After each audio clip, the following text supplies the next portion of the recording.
Hello दोस्तों, नमस्कार। स्वागत है एक और वीडियो में। आप देख रहे हैं Lavanya global career planner YouTube channel और मैं हूं आपका होस्ट एंड दोस्त अशोक कुमार साहू, करियर कोच।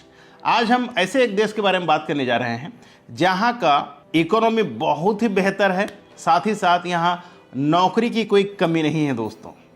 लेकिन यहाँ का वीज़ा रेशियो की बात करें तो वीज़ा रेशियो बहुत ही ज़्यादा कम है। जी हाँ दोस्तों, हम बात कर रहे हैं पोलैंड को लेकर के, पोलैंड देश के बारे में। पहले बता दूं, मैं 2 साल पहले बहुत ही ज़्यादा रिक्रूटमेंट हुआ करता था, बहुत ज़्यादा इंडियंस पोलैंड जाया करते थे। हालांकि वहाँ का लैंग्वेज पॉलिश है, फिर भी जो इंडियन हैं जिनको इंग्लिश बोलना आता था वो भी बहुत जा कर के वहाँ पर काम करते थे, चाहे वो किसी भी जॉब में हो, चाहे फूड डिलीवरी हो, होटल जॉब्स हो, रिटेल्स हो, सेल्स एंड मार्केटिंग हो या कोई और जॉब्स हो दोस्तों, लोग जाकर ये काम करते थे। लेकिन पिछले 1.5 साल में इसका जो नंबर है बहुत घट गया है। बहुत कम जो है लोग अभी पोलैंड जा पा रहे हैं। और अब बात करें 2024 का, अगर आपका भी दिल में हो पोलैंड जाकर काम करने का तो आज का इस वीडियो को पूरा जरूर देखें, क्योंकि आज मैं आपको बहुत कुछ बताने वाला हूं जो आपका आंखें खोल देने वाली है। अगर आपका भी सपना हो पोलैंड जाकर के काम करने का, इनकम करने का, तो इस वीडियो में आखिर तक जरूर बने रहें। दोस्तों, पोलैंड एक यूरोपियन कंट्री होने के साथ साथ एक शेंजन जोन भी आता है और यहाँ का जो वीज़ा कॉस्ट की बात करें तो सबसे कम होता है। अब बात करें माल्टा, क्रोएशिया, ऑस्ट्रिया, ग्रीस, ये सब कंट्री के बारे में बात करते हैं तो एजेंसीज कम से कम 6 से 7 लाख रुपए करीब चार्ज करते हैं। कई एजेंसीज 5 लाख भी चार्ज करते हैं। लेकिन पोलैंड की बात करें तो पोलैंड को कोई 4, कोई 4.5 लाख ही चार्ज करते हैं, तो इससे ज़्यादा चार्ज नहीं करते हैं। और अभी मैंने देखा है, मेरा काउंसलिंग के दौरान बहुत लोगों से मैंने पूछा है और जाना है कि वो भी पोलैंड के लिए अप्लाई किए थे लेकिन उनका वीज़ा रिजेक्शन हो गया है।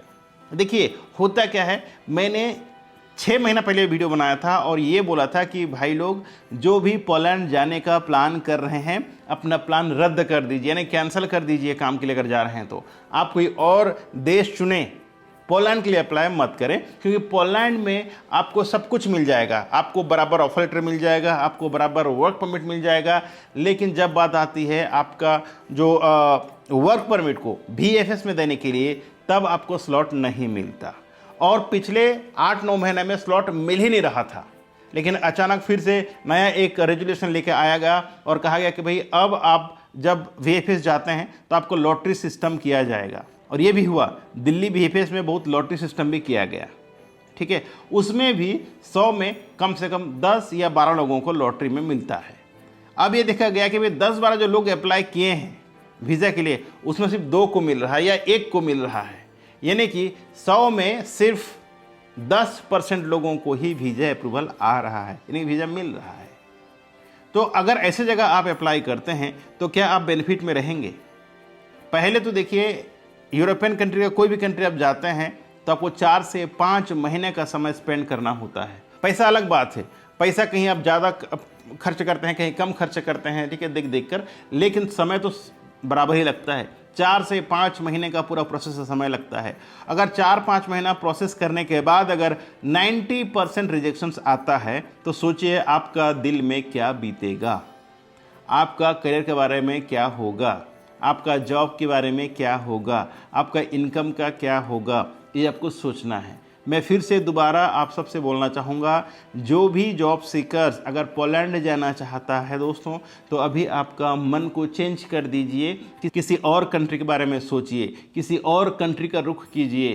क्योंकि पोलैंड अगर आप अप्लाई करते हैं तो वीज़ा स्टाम्पिंग का रेशियो बहुत कम है दोस्तों। और मैं अपना रिसर्च से बता रहा हूँ, जितना भी बंदा का मैं आज तक काउंसलिंग किया है और मैंने नंबर्स निकाला है पोलैंड एप्लीकेंट का, जो पोलैंड कहीं से अप्लाई किए थे, मैक्सिमम लोगों का वीज़ा जो है रिजेक्शंस आता है।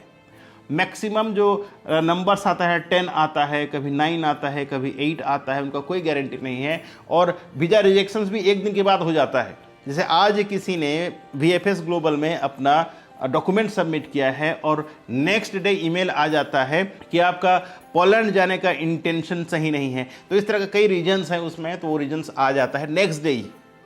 अब उनका कैसे पता चले भाई नेक्स्ट डे कैसे रिजेक्शन हो जाएगा, तो ये बात को वो ध्यान देना है। तो ये सब पछड़ में मत पड़िए। आप क्या करें, पोलैंड के अलावा दूसरा कोई शेंगेन कंट्री है वहाँ पर आप अप्लाई करें, ताकि आप अपना जो सपना है उसको पूरा कर सकें दोस्तों। दूसरा, अगर आप पूछते हैं कि भाई दूसरा कौन कौन सा कंट्री बेहतर है, तो आप कोई भी कंट्री चले जाइए, इनकम आपको हर जगह सेम होने वाला है। आपका जो सैलरी है लगभग 800 से 900 यूरो ही होता है दोस्तों बेसिक इनिशियल स्टेज पर, लेकिन जब वहाँ पर आप 2 साल 3 साल काम कर लेते हैं तो आपका सैलरी अच्छा खासा बन जाता है। बात करें डॉक्यूमेंटेशन की, तो वहाँ आपको यहाँ ध्यान देना है आप कौन सा कंट्री का चयन कर रहे हैं। बहुत सारे कंट्री में पीसीसी की ज़रूरत पड़ता है, तो एज़ पर कंट्री आपको पीसीसी अप्लाई करना होगा और पीसीसी का एपोस्टाइल भी करना होगा, तो ये चीज़ आपको ध्यान देना है। इसके अलावा आपका जो पासपोर्ट है दोस्तों वो 2 साल के लिए वैलिड होना चाहिए। आपका education certificate, experience certificate, passport size photograph, एक यूरो पास और कवर लेटर, इतना सारा अगर डॉक्यूमेंट आपके पास है तो आप कहीं ना कहीं जॉब ले सकते हैं। जॉब लेने के बाद आपको ऑफर लेटर आता है, ऑफर लेटर आने के बाद आपको आ जाता है वर्क परमिट। वर्क परमिट के बाद आप जाकर VFS में सबमिशन करने के बाद वीज़ा स्टैंपिंग हो जाता है। हालांकि इसका जो होल प्रोसेस के बारे में बात करें तो 4 से 5 और 5 से 6 महीने का समय लग ही जाता है दोस्तों। तो मैं बोलना चाहूँगा हर एक जॉब सीकर से, अगर आप अभी काम नहीं कर रहे हैं तो काम करना स्टार्ट कर दीजिए। अब ऐसे मत बैठ जाइए कि भाई मैंने यूरोप के लिए अप्लाई किया है तो जब वीज़ा आएगा तब चला जाऊँगा, बिल्कुल नहीं। आप क्या करें, अपना इनकम का जो सोर्स है उसको कम ना करें, कंटिन्यूसली काम करते रहें जब तक आपका वीज़ा स्टैंपिंग ना हो जाए, या फिर आपको जब तक ये कॉन्फिडेंस ना आ जाए कि आपका वीज़ा स्टैंपिंग होने वाला है, उसके बाद ही अपना करंट जॉब को रिजाइन करें। जॉब नहीं है तो जॉब ले लें कहीं से, कुछ भी जॉब हो दोस्तों, कोई भी काम छोटा नहीं होता। अगर आप काम में एंगेज रहेंगे तो आपका मेंटल स्थिति एकदम बराबर रहेगा। अगर आप काम नहीं कीजिएगा तो माइंड में 10 तरह के इधर उधर के बात आते रहेंगे, आपको डिस्टर्ब्ड करेंगे। तो अच्छा बात यह है कि आप कोई ना कोई काम ले लीजिए और काम करना स्टार्ट कर दीजिए, फिर अप्लाई करें। जब तक आपका प्रोसेस हो जाएगा तब तक वो काम करते रहना चाहिए ताकि आप मेंटली कम से कम स्ट्रांग रह सकें। साथ ही साथ आपका जो पर्सनल एक्सपेंसेस हैं वो आप खुद मैनेज कर सकते हैं। ये मेरा पर्सनल एडवाइस है, बाकी आप सोच सकते हैं आप किस फैमिली से बिलोंग करते हैं मुझे पता नहीं है। आपका फैमिली रिच भी हो सकता है, मिडिल फैमिली से हो सकते हैं, पुअर भी हो सकते हैं, लेकिन काम के बारे में बात करें तो हर किसी को काम करना ही चाहिए क्योंकि मेंटल स्थिति स्ट्रांग रहता है। तो आशा करता हूँ आपको समझ में आ गया होगा। अगर आप भी एक जॉब सीकर्स हैं पोलैंड का तो आगे क्या करना है। मैं दोबारा बोलना चाहूँगा, अगर आप पोलैंड के बारे में सोच रहे हैं तो सोच को थोड़ा बदलिए, रिसर्च कीजिए दोबारा।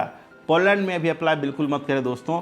मार्च के बाद पता चलेगा कि वहाँ का फिर जो नेक्स्ट अभी आ रहा है न्यू मार्च के बाद पता चलेगा कि भाई आगे आने वाले दिनों में क्या होने वाला है वहाँ का वीज़ा रेशियो। फिलहाल तो 10% है जो मैंने रिसर्च किया है। पोलैंड का वीज़ा रेशियो पर आप भी रिसर्च करें और नीचे कमेंट में ज़रूर बताएं क्या आपने कभी पोलैंड में अप्लाई किया था और आपका क्या हुआ, क्या आपको वीज़ा मिला, कितना दिन का आपने वेट किया था, नीचे कमेंट बॉक्स में ज़रूर बताएं। साथ ही साथ मैं हर एक दिन 8:30 से 9 o'clock के बीच में आता हूँ लाइव सेशन में। आप मेरे से जुड़ सकते हैं, आपका जो भी क्वेश्चंस है आप मुझसे पूछ सकते हैं। ड्यूरिंग आवर लाइव सेशन हम बहुत कंट्री के बारे में बात करते हैं, जहां आपका जो भी क्वेश्चंस होगा उसका भी हम आंसर देने की कोशिश करते हैं।